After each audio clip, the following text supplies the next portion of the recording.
Mukul, you wear many hats. You are an entrepreneur, a coach, and a writer. So a lot of viewers will be wondering, where do you find the time to do all these things? You must be running around, having very late nights. Is that the case?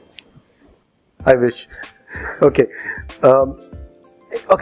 It's a really nice question, and let me put it like this. Time or juggling different roles is never a problem, provided you do a couple of things right. Firstly, you should wear many hats. It makes life more fun and you never get bored. But please, wear them one at a time. So I wear only one hat at any one time. So when I'm putting on the coach hat, I put the others to bed. Okay? Now I may only wear it for 3 hours in a day, but at that time, I'm only present in the moment as a coach. So rule number 1, wear one hat at a time. Rule number 2, how do you manage time? So here's the trick. Break down your annual goals into bite-sized monthly goals, weekly tasks, and then daily tasks. So let's take an example. Let's say I decide that I have to write a 1,000-word chapter in a week. Okay? So I look at that week. I decide what are my other commitments. I have to give a talk in this country. I have to give a training here, coach 2 people. So I keep in mind my work schedule and then ensure that on one day I may write 3,000 words. On another day I may only write 500 words. But I will meet some part of the target on a daily basis. So if you break things down into manageable, daily, bite-sized bits, then time is never a challenge. Correct me if I'm wrong, because I was watching a previous interview that you had, and in it you mentioned that sometimes having a lot of time to complete a task is not a good thing. Yeah. Listen, the more time you give yourself, the more easy you take it. When you work, a human being is always at his or her best when they are working to pressure, when they have a deadline to meet. You ask any journalist, how much time do you need for a 400-word article? They will literally start writing 45 minutes before. Okay? So I always believe that you give yourself the right amount of time and make sure you deliver in it. You will come out with your best work when the time is tight. So really, to maximize our time management, first thing you mentioned was to really break them down into goals and to really have small steps instead of one big step. So have small steps every day and limiting ourselves in terms of our time. Absolutely. You know, you'd be surprised. I'm very particular. I plan time for movies. I plan time for reading. I watch movies regularly. I plan time for reading. And because I'm a very spiritual person, I plan time to go to the pub every evening and hang out with my friends. So I make sure that everything is really planned well, including R&R. And that's the only way to go, really, if you want to make the most out of life. I think that's a very interesting definition of spiritual. Right, so what are some of the key skills that you learned in your stint in the military that really helped to transit that you could take to the civilian world? Because being from the military myself, this is something that I really wanted to know. Like, are there any skills that are really transferable to the civilian world? So actually, there are 4 skills, and the first was taught to me by my mother. That is a strong value system. Then came my school, and then came the army. And both these fabulous institutions, they taught me 3 skills: focus, discipline, and flexibility. Unless you have focus, you're not going anywhere. Unless you have the discipline to stick to what you need to do, you're not going anywhere. And unless you're flexible and are ready to roll with the punches, because they will be coming. Whenever you set out to do something, have you heard of Murphy's Law? Yeah. Have you heard of O'Neill's Law? Okay, O'Neill's Law is better than Murphy's. It says Murphy was an optimist. Okay, so whenever you set out to do something, you will encounter hurdles, challenges. You will need to be flexible to be able to adapt your direction. So you need focus, you need discipline, and you need flexibility. And above all, you need a strong value system in place to make sure that you remain human. So when you say value system, what were some of the value systems that the army equipped you with?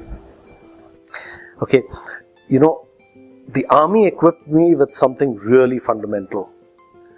It trained me and taught me the value of speaking my mind. Speaking your Mind. I am very clear, if a thought strikes my head and it needs to be said, I will say it. I appreciate people who talk to me directly, like straight off the bat. And I always talk straight off the bat. So that value system is very clear. There is no hidden agenda. If a thought strikes my brain, it will eventually find its way out. I'm very clear about that. And the part of the value system is, you should not expect anybody to do what you are not ready to do yourself.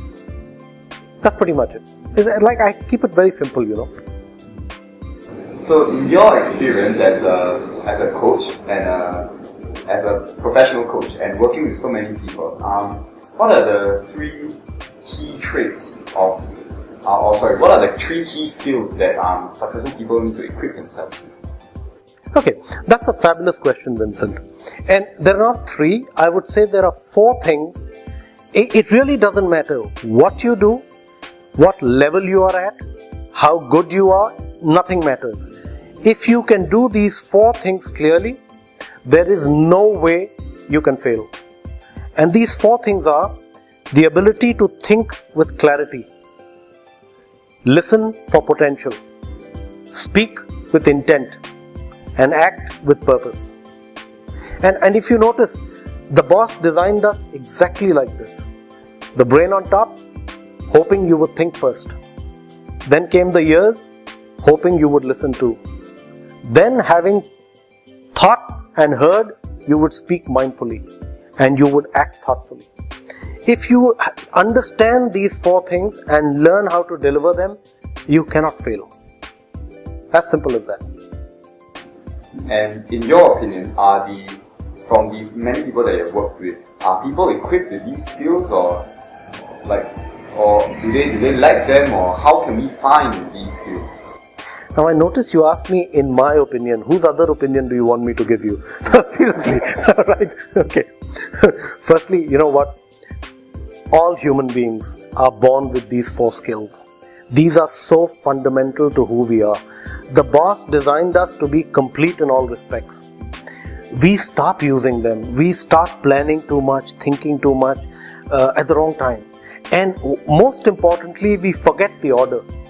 Most people think and listen after they finish speaking. If you get the order right, it's good.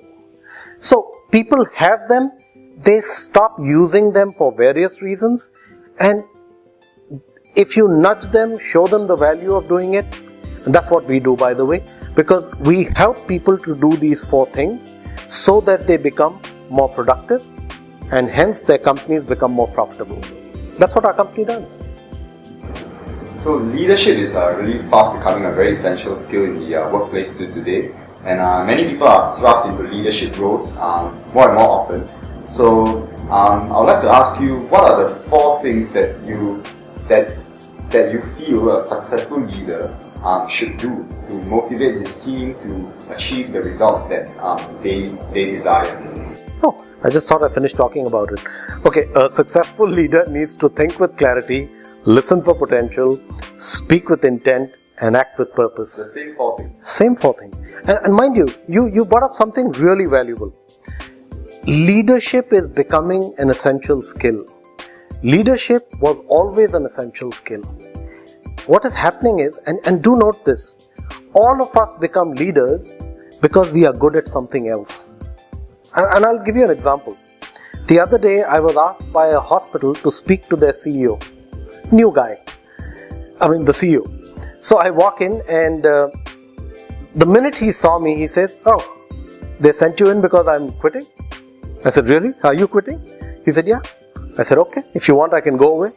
He said, "No, since you're here, let's talk." So I sit down and I ask him, I said, "So what do you want to talk about? How to quit or whether to quit?" He said, "No, since you're here, let's talk about whether I should quit. So then I asked him, so why do you want to quit? So he says, Mukul, I'm a surgeon. I've trained all my life, almost 12 or 14 years, to operate on people.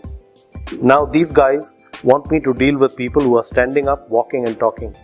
I like people flat on the back, knocked out. Right? So he was good as a surgeon, so he was asked to lead a hospital into profitability. And you look at all of us. We are all accidental leaders, barring guys like me who've been into the army or like you. We were trained in leadership while we were there. But just look around you in the corporate world. You have a guy who's great at selling stuff, so he becomes sales manager. Now he's no longer required to sell stuff. He's required to motivate people to sell it properly. So the muscle he needs to lead is not the same muscle he needs to sell. A lot of people are not able to handle this transition. They keep doing the same thing again and again because that's what got them promoted. But that's what keeps them there. And what these people really need to do is just to practice the 4 traits that you mentioned just now. To think with clarity, to listen, to speak. And act. But do it with intent.